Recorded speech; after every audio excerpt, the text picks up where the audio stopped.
OWAD today. I'm Sophie, your pilot into the universe of Chinese. Let's continue exploring some more lookalike characters. And this week we're going to go with characters with one horizontal line on the top and then kind of have a connection downward and then spread out. So the point is this week's characters, not just a roof with something underneath it, but this is a horizontal line with something connected to the bottom part of it. And it's kind of abstract, just by the look of it. It's like, okay, 4 horizontal lines and then connected on the top. Beneath this top horizontal line connected by this diagonal line. Like, what could that be? It's hard to imagine. I just learned it by memorizing it without ever thinking about what that originally came from. Now, I finally know.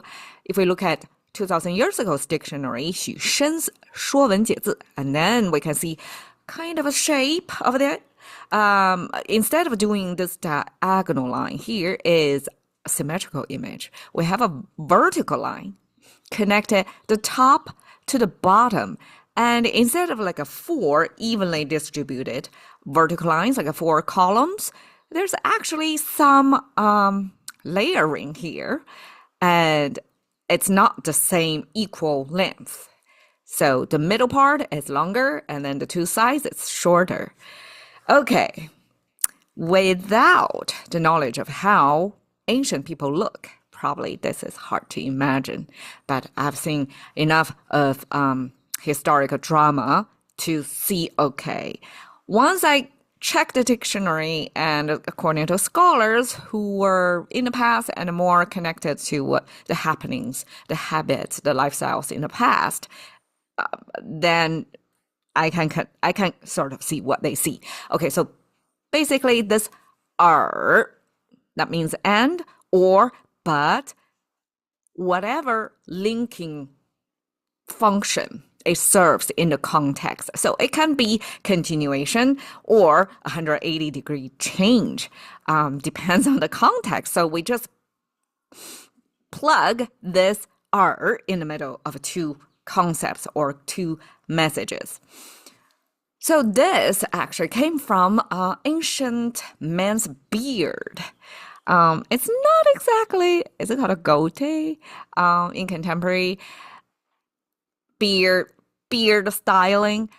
So this longer strands are from the chin. So from the chin, kind of draping down like this, okay? And the top here is probably from the top of here.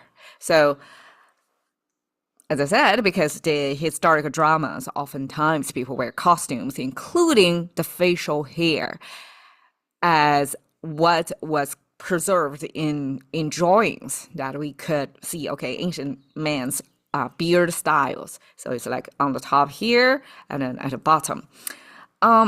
Normally kind of a drapey and long like that. And then the top here simply is the tip of the nose, this horizontal line instead of the sky. For the most part, for the most cases, here is the tip of human nose, man's nose in particular. And this vertical line, okay, so critical of this vertical line, is regarded as 穴位. Okay, so it's a special punctuation, I guess. No, acupuncture point that's beneath the nose, tip of nose, and above your upper lips, there is this indentation in the middle, and that's the point described by this vertical line. And that acupuncture point was said to be 人中, like a pressure point where you can kind of wake up somebody if somebody passed out. Never tried it. I mean, I don't have first aid skills, but that was said, what that pressure point, that acupuncture point was meant to be. Okay, so this man beard style somehow became this connecting word. Can be and, or but. The reason why it can be, okay, my original explanation is just like we have the concept of like also, or on the other hand, we use the armpit here. We use that like on the one hand, on the other hand. So on the under one armpit and under the other armpit. So humans happen to have two sets of things. And in this case, it's a two beard, like on the left beard, on the right beard. So it's like a continuation. So that's my original imagination of how this can be explained.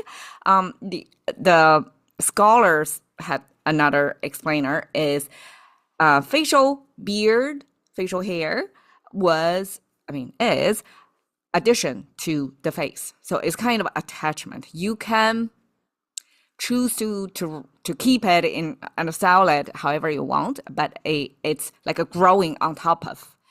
So the face would be your original argument, and then the beard would be attachment, supplement, appendix, exactly that. So this is like additional. So I haven't given you the full information yet. So just like when we see a person's face and wearing a particular kind of beard style kind of change the look of that person. So this to give you the full picture of things in storytelling, right? We add to mean, okay, additional information, pay attention. All right, a few examples. 而且 So 而且 is, I guess, two possible ways to make a connecting word. 且 got two explanations. One is it's the worship. So for ancestral worship, you have your ancestors' name on a tablet, and that kind of, and then with a little stand, right? You can plop it on the worship table, domestic worship table. And so that ancestor means it's a continuation of a lineage, right? So that's the connecting link on your genetic lineage. So that's one explainer of why that ancestor tablet to be worshipped could mean an end. Another meaning is it's simply male organ worship, because male organ was used to be a critical link to pass the genes to, male organ as a female organ as well, right? So I don't know why, like some cultures may choose to make one gender more pronounced, more represented, as in here. So that's another explainer. And because it's used for reproductive functions and it's continuation of population, so it's kind of, instead of the name, we use the body part, just like a beard is a male body part, like a detachable body part, I guess, both to mean the lineage, the continuation.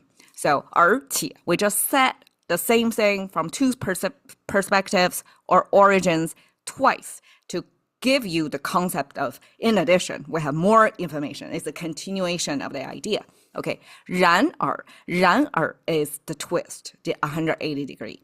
So the reason why is 然 is the meat, dog, fire, barbecue, dog meat. Okay, ancient, I'm not sure if it's everyday cuisine, but it could be animal sacrifice situation, and that we use that to signify things are going, or as is, like what the situation currently is, as if it's the dog barbecue scenery described, and then use that attach 而 right after that to mean, okay, a scene change. So after we describe like argument 1, 然而, which means but or however, so how, kind of like this is happening right now, this 然 equivalent, and 而 would be ever, kind of give you this twisting, because 然 means the current state, so when 而 attached to 然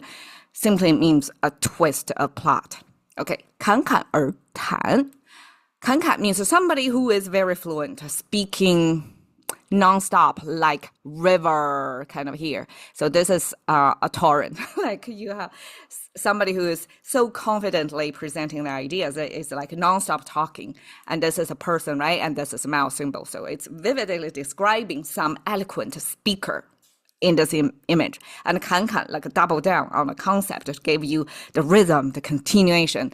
And simply is a connecting word to mean the 侃侃 is a describer, like describing, defining what this 谈 is about. And the 谈 is, the left side is conversation, like words. The right side is double fire. And double fire simply means heated conversation. And in my guessing, it will be ancient version of a debate. Heated conversation has to be a, two-party and back and forth, right? And when you say 侃侃而谈, it means somebody who is such a good debater, right? It's very convincing and continuously talking about some ideas. So that's what. Thank you for your time. See you another day.